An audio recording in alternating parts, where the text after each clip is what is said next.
Greetings to all the learners. Welcome to CEC lecture. The topic of analysis is energy issues and global governance, looking at OPEC as a case study. In this lecture, we shall look at the working of the Organization of Petroleum Exporting Countries with respect to oil and energy and its impact for global governance. We shall look at the bigger picture of energy security and global issues and also factor in India and oil markets analysis. This lecture shall analyze the functions of the Organization of the Petroleum Exporting Countries with respect to issues of energy security in the global arena. The lecture shall discuss challenges and new domains for global energy concerns in present times. The lecture shall also discuss on India's concern with respect to global oil markets. The Organization of the Petroleum Exporting Countries, OPEC, it is a permanent intergovernmental organization.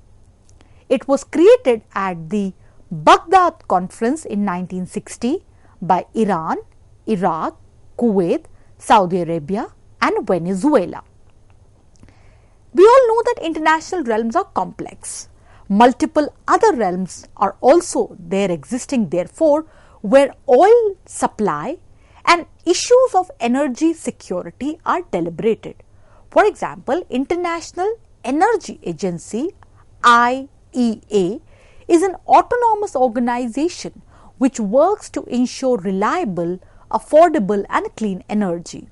When we are looking at the functioning of OPEC with respect to global governance dynamics, we must therefore factor in these alternative deliberative as well as organizations.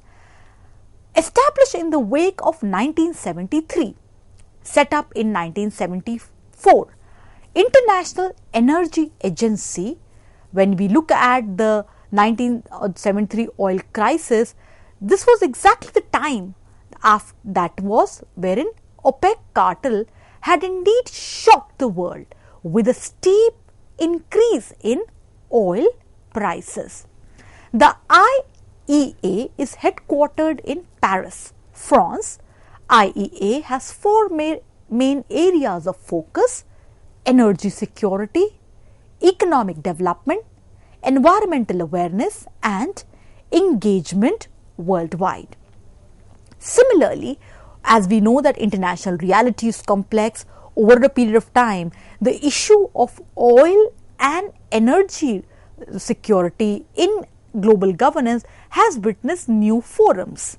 So similarly, when we are looking at the OPEC as a case study, we must factor in the Organization of the Petroleum Exporting Countries Plus. Now, this is affiliated entity consisting of the OPEC members and 10 of the world's major non-OPEC oil exporting nations, and which are Azerbaijan, Bahrain, Brunei, Kazakhstan, Malaysia, Mexico, Oman, Russia, South Sudan and Sudan.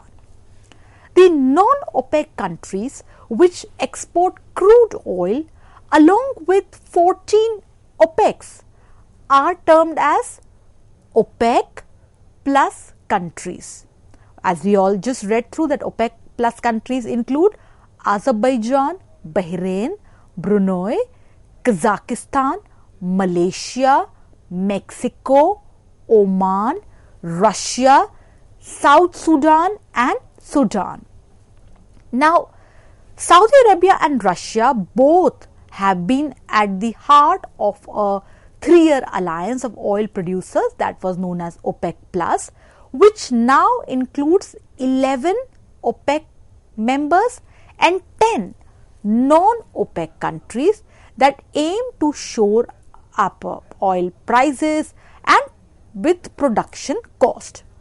OPEC and non-OPEC producers first met, formed the alliance at the historic meeting of Algiers in 2016. Now, addition of 10 non-OPEC countries, that is OPEC plus, including important countries like Russia, Mexico, Kazakhstan. This also brings us to get the focus towards its share with respect to global issues. So, its share has increased to 55% and 90% of the holdings respectively. And therefore, it is also pointed out in policy analysis that this provides OPEC plus a greater level of influence over the world economy. Now, as we are looking at OPEC, let's bring into focus a contemporary development. We all saw that how the COVID-19 pandemic, wherein a virus disrupted the entire mechanisms of global governance, had a huge impact for the oil markets also. We take reference to this very important meeting between IEA Executive Director and OPEC Secretary General. This was on 16th March 2020, and we present you this report from IEA.org web resources. Grave global health crisis caused by COVID-19 and its related impact on the stability of economies and markets, notably in the developing countries. As the report from the meeting points out, it has created material impacts, particularly for citizens of developing countries, including those that rely heavily on income from oil and gas production for essential services and that are specially vulnerable to market volatility. Now, seen with this conceptual framework, we shall now move towards debates in the theoretical realms, placing energy security within the bigger framework of international relations perspectives. Dear learners, we all know that energy shock of 1970s indeed had a huge impact. The imbalances between the geographical distribution of resources and energy consumers also were very important. The oil shortages in the petroleum dependent countries also caused huge concerns. When we look at the domain of international relations perspective within the realm of theories, the mainstream realist approach looks towards a conflictual side of international reality. The realist perspective was refined by Kenneth Waltz via the approach of neorealism. Kenneth Waltz's main assumption, that is, states struggle for survival within an international system characterized by an absence of any worldwide authority.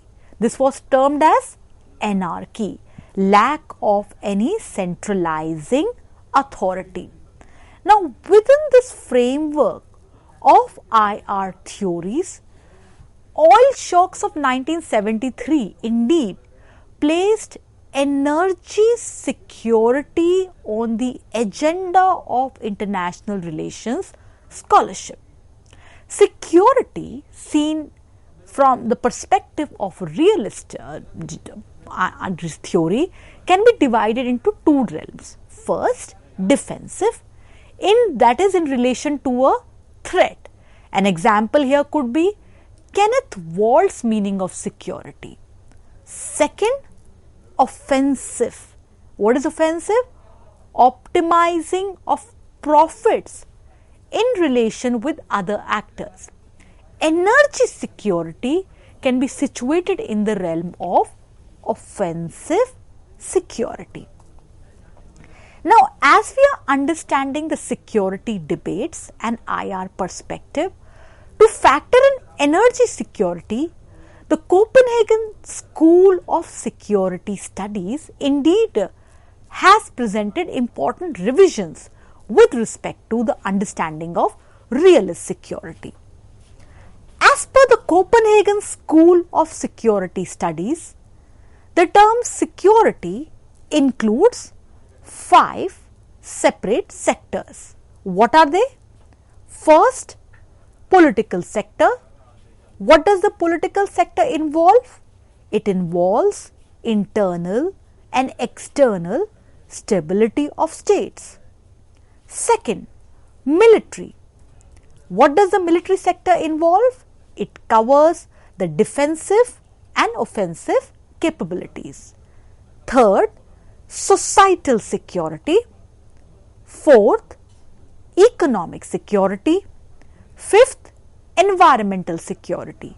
To understand the security perspective from the Copenhagen School of Security Studies, we take reference to the work of Barry Buzan's book, that is People, States and Fear, the National Security Problem in International Relations. 1983 was the year when the book was published. Seen in this scenario, the idea of energy security indeed definitely becomes an important agenda with respect to international relations scholarship. In the same framework, the regional security complex theory. This theory of international relations was developed by Barry Buzan and Olivier Auer.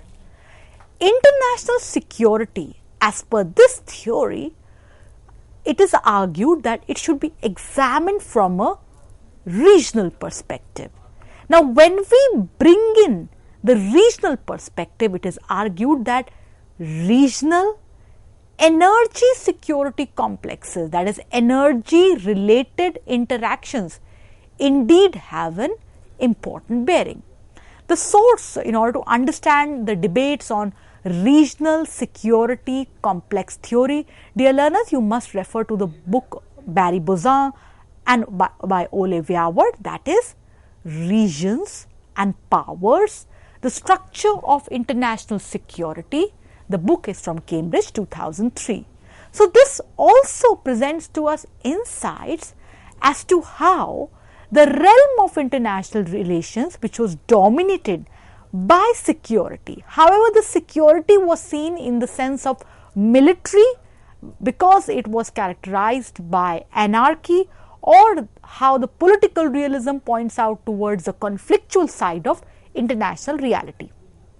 Over a period of time, looking at changes in the dynamics of global governance, looking at the very important historical event of the oil shocks of 1973, energy security indeed therefore in this scenario became important with respect to international security agenda. And over a period of time, how there were revisions with respect to realist conceptions of security by Copenhagen School of Security Studies, by regional security complex theory, all of it indeed made way for getting in oil issues with respect to energy security and its impact on global governance. Now, structure of the international security complexes are all dynamic. We all have seen it in this ongoing discussion. Similarly, as we are understanding in energy security, we must understand that it is also based on certain historical patterns. All geopolitics, therefore, today is an important issue for global energy security.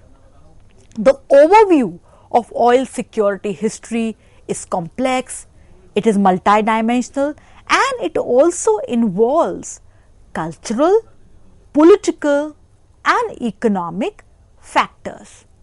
The energy security seen in this bigger framework, it is dependent on many factors, factors which are related to international trade, supply, and pricing. Now, in this ongoing discussion, let us now bring in the concerns of global oil markets and important points which have been raised by India. India, if we go by the facts, it is world's third biggest oil importer. India imports about 84%, more than 80% of its oil, and it relies on West Asian supplies to meet over 3/5 of its demand.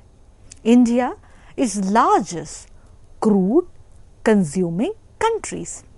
Now, when we are looking at the Indian case, it is very essential that it is a price sensitive market, and issues that India has raised indeed have been raised by many countries. For example, taking reference to a very contemporary and recent meeting that was held on 24 June 2021, taking reference to the news reports from livemint.com and press reports from Ministry of Oil and Petroleum, Government of India.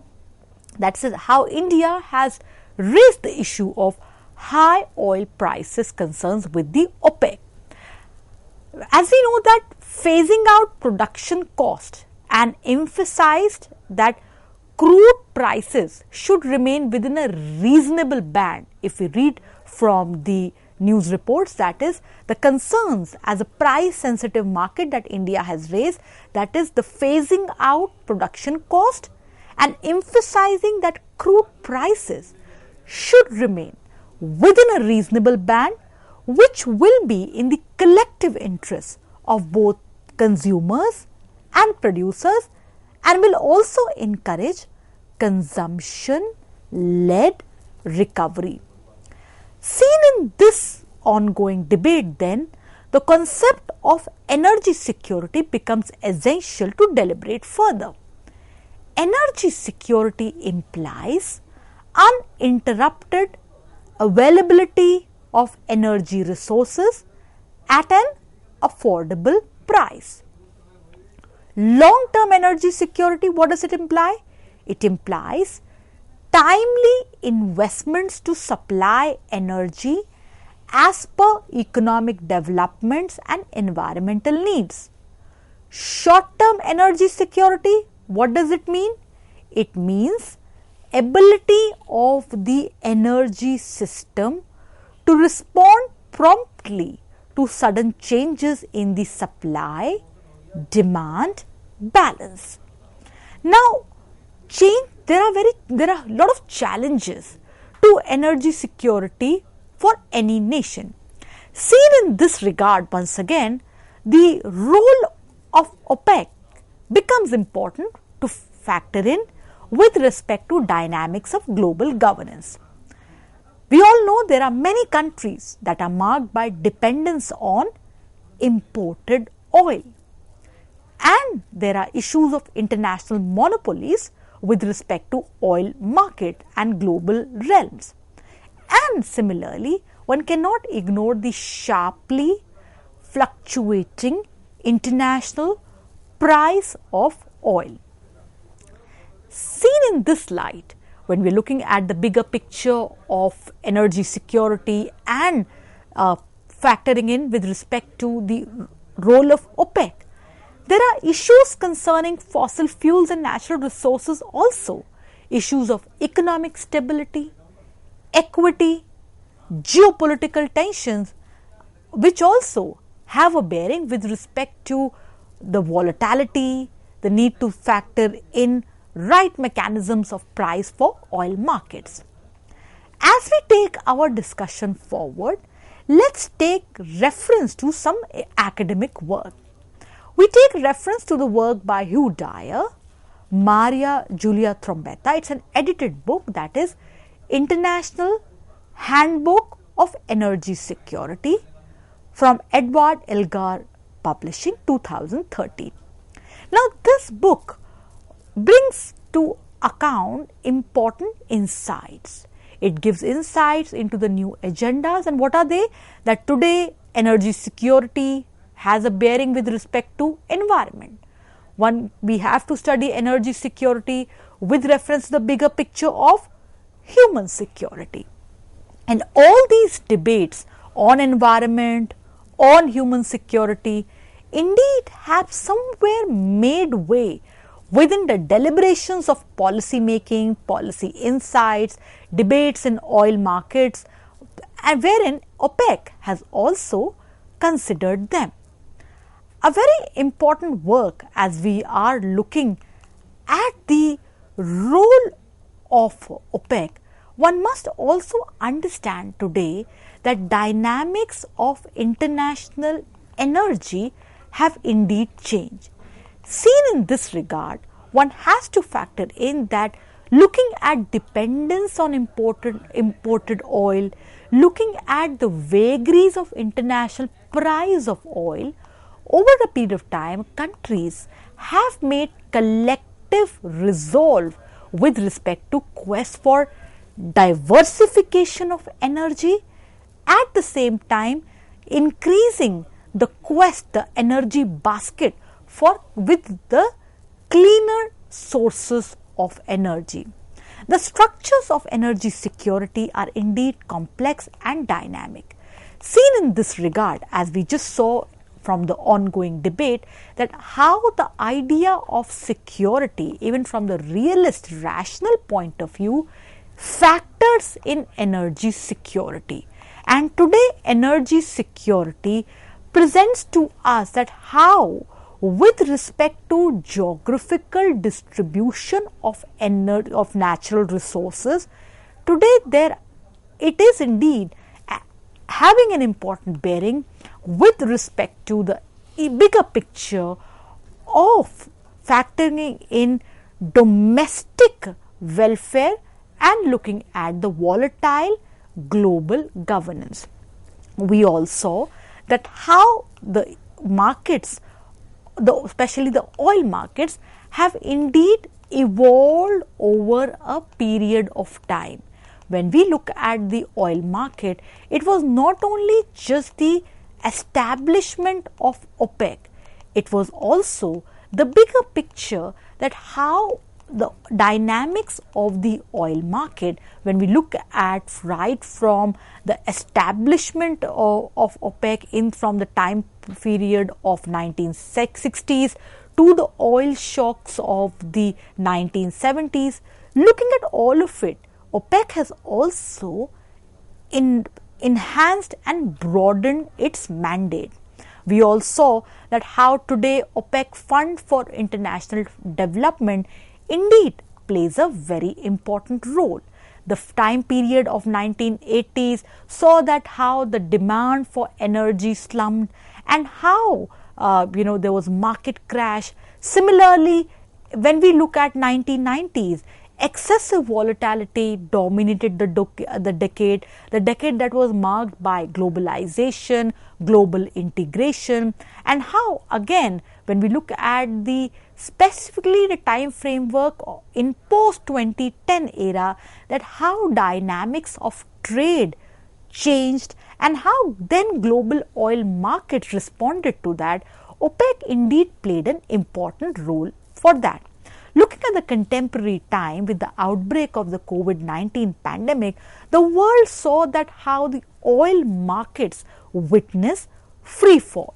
Seen in this scenario, the OPEC with other autonomous international organization, with other industry leaders, is working mechanisms to restore the much needed stability, and looking at the fact that how over a period of time the world energy, both with respect to consumption and production, have witnessed new dynamics. We all know that we are living in an interdependent world. Oil and petrol have indeed been very important energy sources for all nations. No doubt there is a quest to discover new energy resources, but however, in the same light, one cannot ignore that the oil dependence cannot be reduced all of a sudden. So therefore, seen in this picture, OPEC no doubt is playing an important role with respect to both world oil supply and oil prices. There are, however, important challenges with respect to the working of OPEC, namely that it works as a cartel, as a special case of oligopoly. There are divisions within the members, there are emergence of new oil exporters now, and then the debate on energy security, which has indeed acquired important space within the policy making as well as academic deliberations, it's also witnessing a paradigm change wherein there is a quest to look at certain new forms of energy, that is cleaner energy sources, resources that can be replenished, renewed easily. And today, the bigger debate of energy resources cannot be seen in isolation, as we are seeing that how today the debate on energy security, the availability of global energy resources is seen with reference to the issues of ecology and other related aspects, changing dynamics of security. Then similarly, geopolitical issues also have a bearing with respect to the bigger picture of the development issues, wherein which today both developing as well as industrialized countries have to factor in, look at the underlying conflicts between the producers and consumers of natural resources.